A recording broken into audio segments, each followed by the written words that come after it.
Hey, everybody. Welcome to Maximize Monday. We are here. New episode. We were off the past 2 Mondays. I was away one Monday. Well, I was off one Monday. And Mhm. then the Monday before, something happened. I think I had to be with the kids. But either way, we're back. Hey And guys, yeah, hey, y'all. Pastor Nick, and this is, of course, Maya. yes, with her additional hair today. No, I'm Oh playing. goodness, You got some bounce in her hair. it's fresh. It's fresh. It's fresh. Right. We're so glad you joined us today. Please do us a favor and share this if you can. Like, share, subscribe, comment, um, Mhm. all that good stuff. Don't forget that we are also preparing for our toy drive. We're collecting new toys as well as new hats, gloves, and scarves up until the 15th of this month. We are going to give them to the school system here in Lindenwold, as well as a school in Camden, as well as a pediatric hospital in our local area. So Nice. all your gifts and donations will go towards helping a child and family during the Christmas holiday. And so please do us a favor and consider joining us for that. Come and bring your toy, your hat, your glove, your scarf to the church. You can drop them off in the bin, or you can give on one of our giving platforms. Please click Catch the Fire, and we will go take care of that and purchased items. We have a connection with Five and Below in Cherry Hill.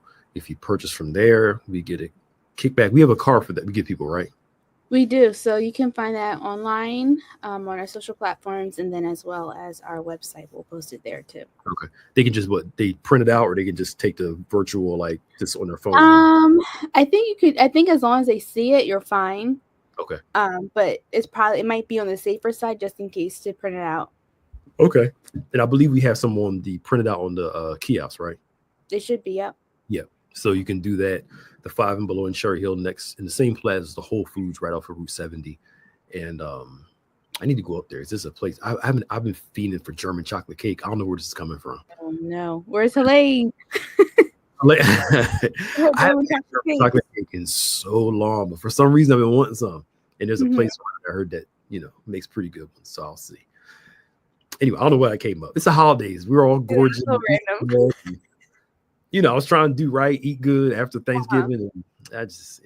I feel like these last few weeks of the year is when we get a pass on, the whole healthy eating. Mhm. Yeah, and then try to January reverse it down 1st. in January. Uh-huh. Anywho, we hope you all had a great Thanksgiving, and we are here today just for a few moments to discuss some salient points and some salient topics. And just we're so glad you joined us. Again, please share. We're just giving people time to come on. So we're in December.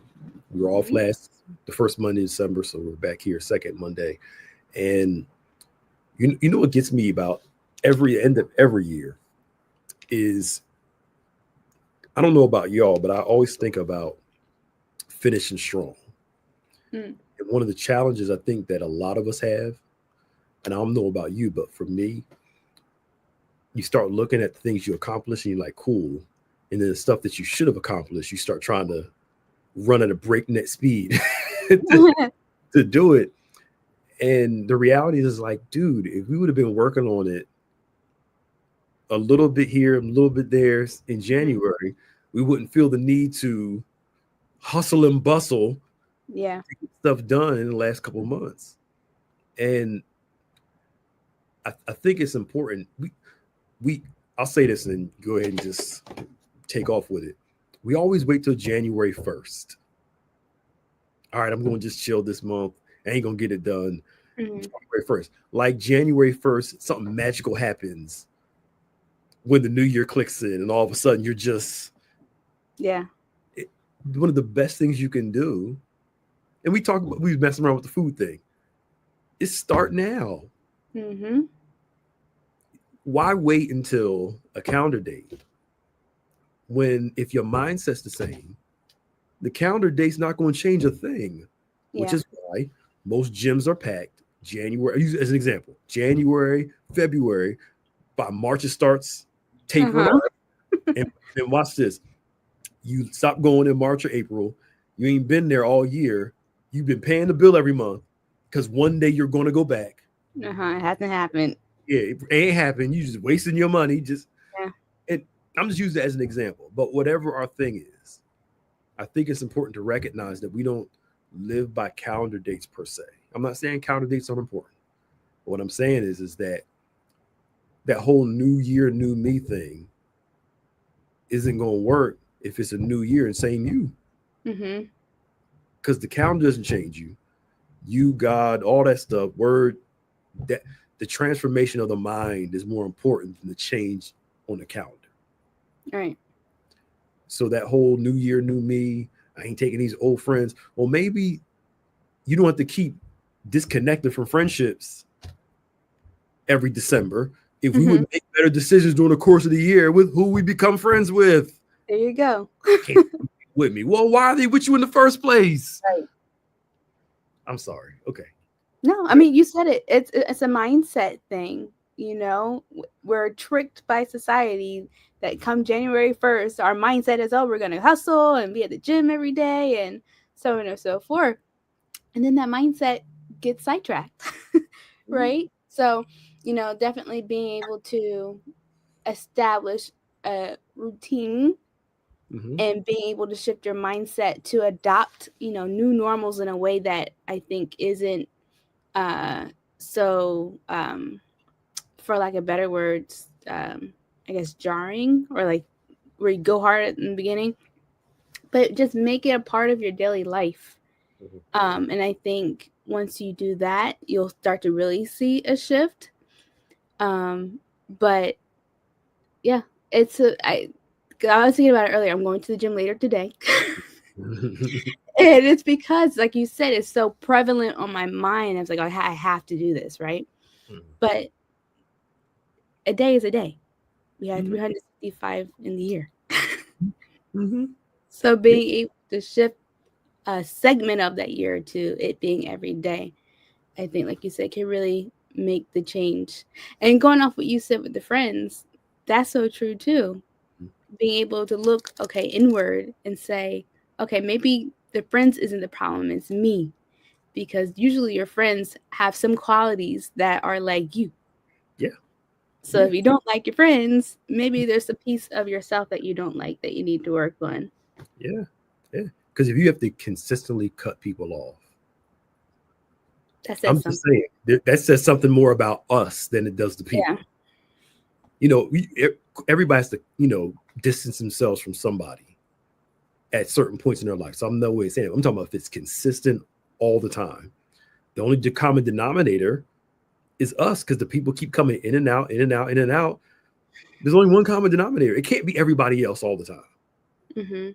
But it goes back to that mindset shift, that thought process. And watch this, c- connecting yourself to the monotony of doing the same thing over and over and over again. That's one of the challenges by with living off passion and feeling. Because if you don't feel passionate about it, you won't do it. But if you live based off commitment, you'll do it whether you're passionate about it or not. Mm-hmm. Our problem is we live based off passion and feeling a lot. I don't feel like doing that. I feel like doing today. But consistency says it doesn't matter how I feel at this moment. Yeah, If you I'm gotta go do it. doing this is what I got to do. This is what I have to do. And something Bishop taught on years ago. It's like you put on a piece of paper. Um, I hope I'm getting this right. On one side, you put your non-negotiables, the stuff you have to do. The other side, you put your negotiable things on. Your non-negotiables, those are things you have to be consistent at, maniacal about every day. And then you start bringing in some of those those negotiable things over that Mm-hmm. are not necessary for me to do, but they're like pleasure things that you can do. Mm-hmm. Nothing wrong with going to the movies, nothing wrong with hanging out, nothing wrong with doing all those things. But those negotiable things should not mess up our non-negotiable thing. Mm-hmm. But it's always interesting. Like today, I do not feel like working today. I want to go back home. This morning, part of me was like, it'd be a good day to stay home today. Uh-huh. It would be great. Just sit there, watch TV, do whatever. But kids had to be at school. I got to work, non-negotiable. Mm-hmm. It's not about how we feel in the moment.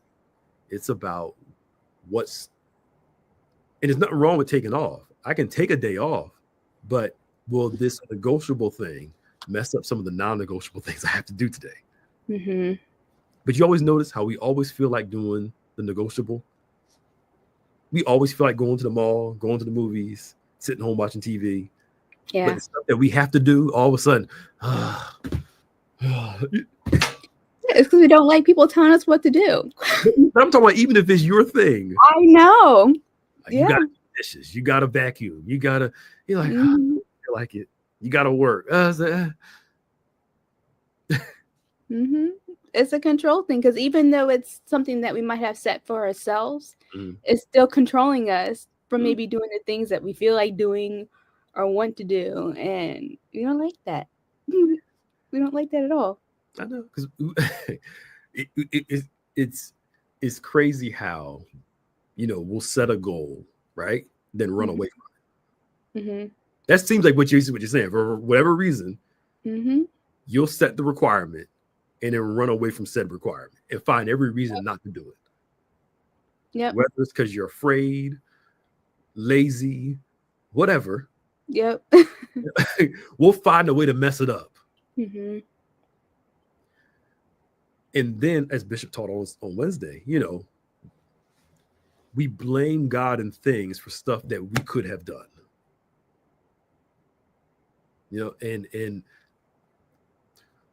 But it goes back to, we got to look at ourselves.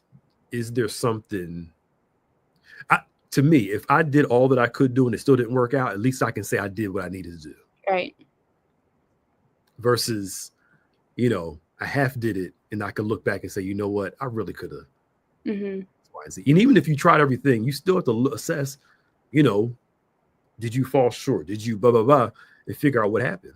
Mm-hmm. So the next time it comes around, you learn from your failures and learn from mistakes and learn from opportunities that you didn't get. Yeah. So say you're going for a contract for business and you didn't get that contract for whatever reason, there's something you could learn from why you didn't get the contract. Mm-hmm. So when the right one comes around, you're more prepared for it. Maybe that closed door gives you wisdom for when the open door opens up. Yep. If I can say it like that. Yep. And we talked about it before too, where, that's part of a process. And I think that by nature, things that take a long time or take a process, we don't like having to go through it, right? And then, like you said, even like if part of the process is sometimes having to experience a closed door or a no. And so it's real easy to kind of look at that as a dead end, instead of seeing, oh, it's the opening for me to learn from or to change things and grow, so that the next time I get to a similar situation, I can, one, do better, or it might be an open door that I would have never experienced if I had gone this way, Yes. So it's part of understanding that it's a process. And then also, I guess, accepting that it might not always look like the way we want it to. And so not to become discouraged, but to let it motivate you. Yeah. Because we go back to your control thing. We want to dictate the process, the outcome, the timing, and all those things are out of your hands for the most part. Mm-hmm. They're completely out of your hands for the most part. The scripture says that God makes everything beautiful or appropriate in its time. Mm-hmm. And we don't get to pick the time. All we can do is roll with the punches and work with what we have. But we want to be like Naaman. We want to control the process, the outcome, the timing.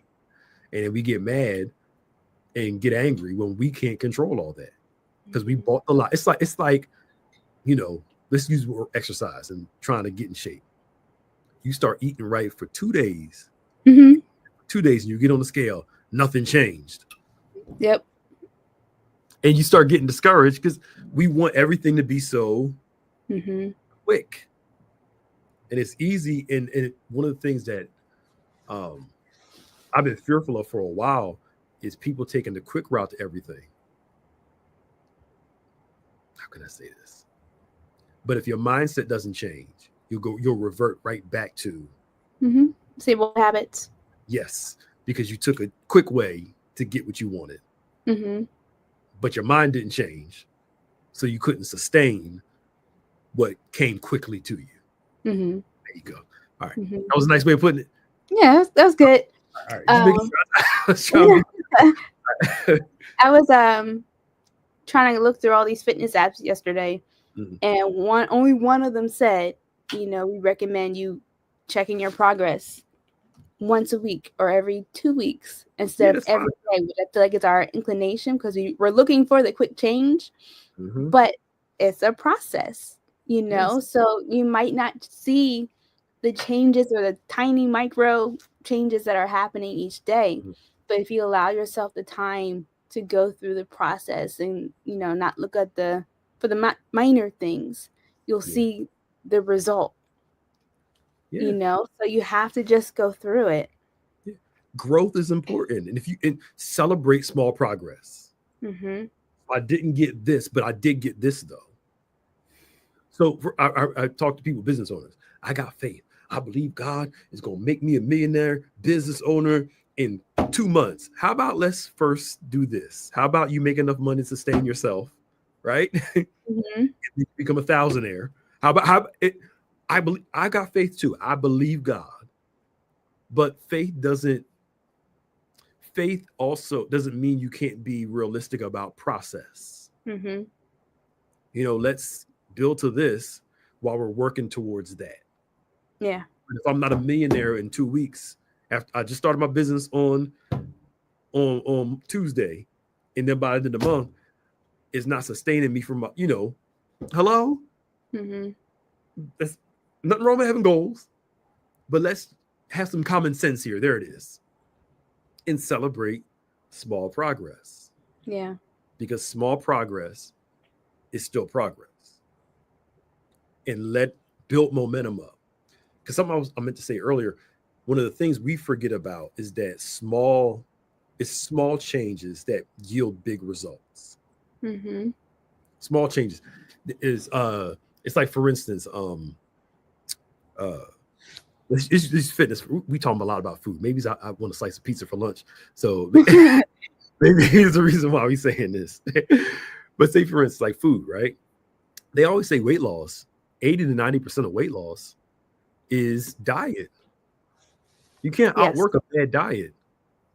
You can't. No matter what you cannot outwork it. So what about, you may not be working out as much as you want to, but you can dictate what you feed yourself, Mm-hmm. because that's 80 to 90% of getting in shape is what we put in our bodies. Mm-hmm. Because you can't outwork a bad diet, no matter how you do it. Yep. So those little things, cutting sugars out, cutting these things out, build towards something. You about to have a panic attack. Build to it. Say cutting sugar out. You like, I know. right. I was trying to Build, play it cool. right. Builds towards stuff. But it's those small habits. Saving money. Mm-hmm.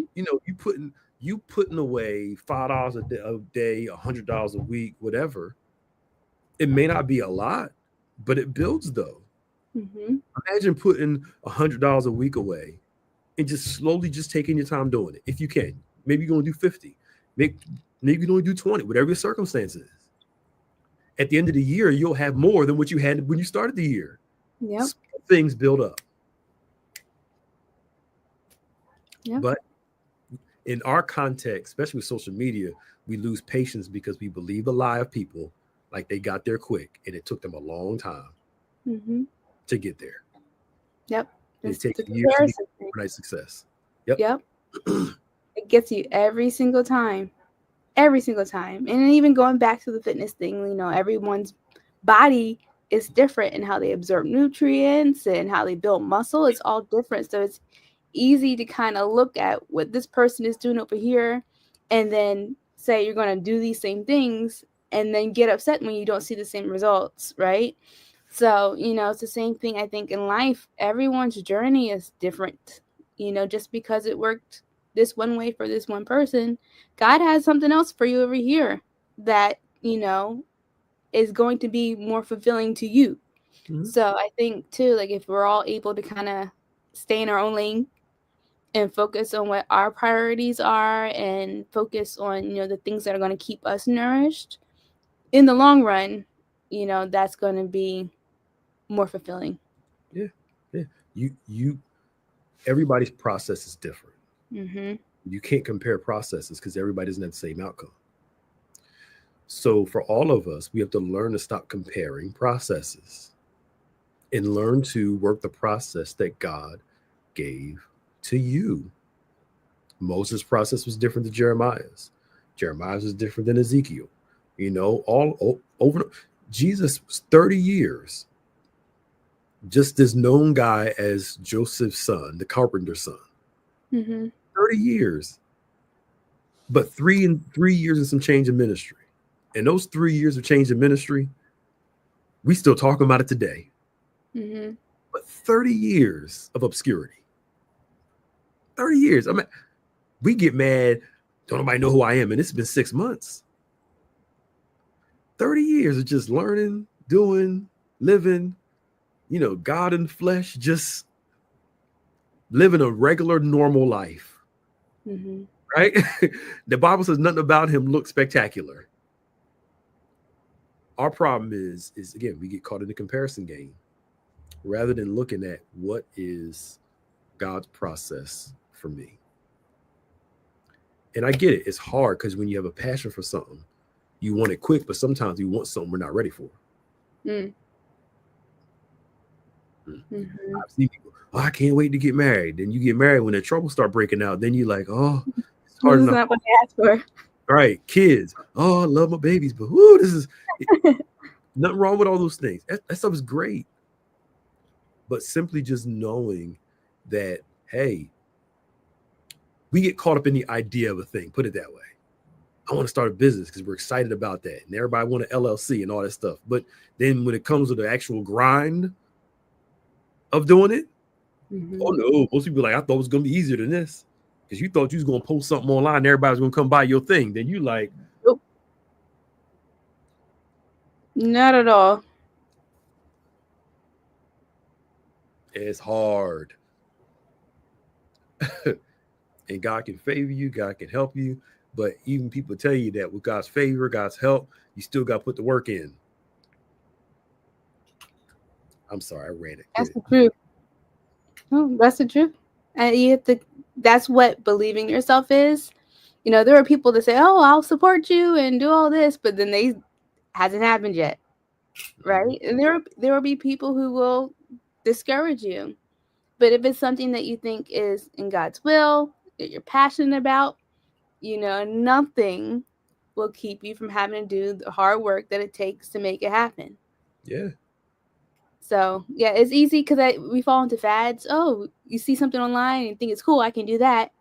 You jump into that, and then you realize it's a whole different ball game. There's a lot more behind the scenes that you don't know about until you're in it. Mm-hmm. Yep.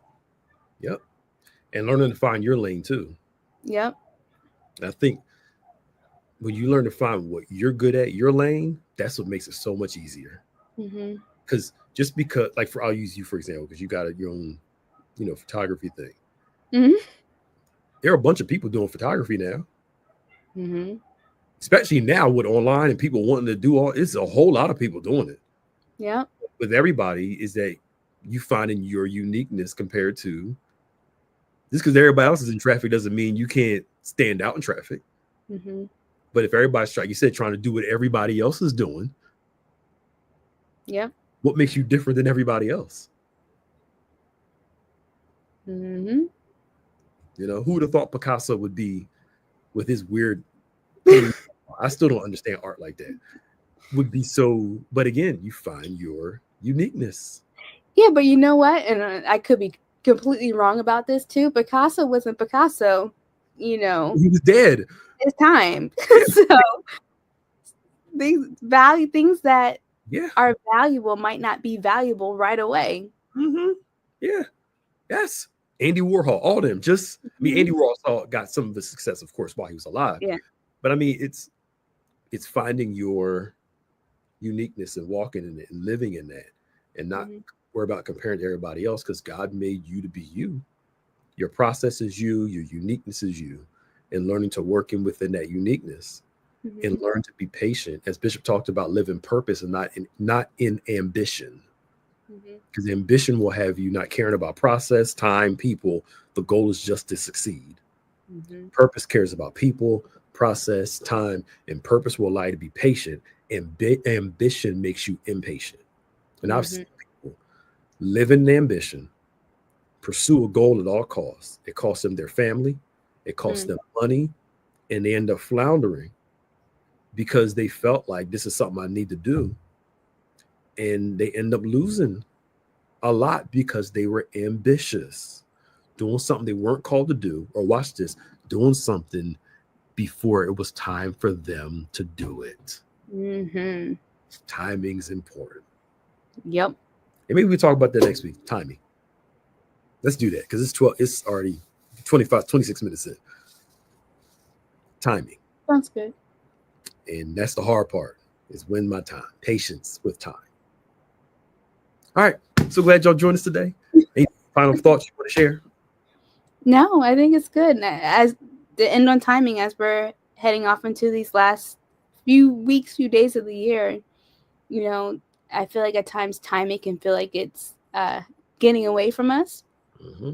But like we just said, reconsider whose timing are you on? Are you on your own timing, or are you on God's timing? And I think when you remember that, you'll remember that it's not too late to still move in your purpose. Absolutely. Absolutely. So glad you joined us today. If you missed service, go back and watch it, of course. And remember, God knows how old you are.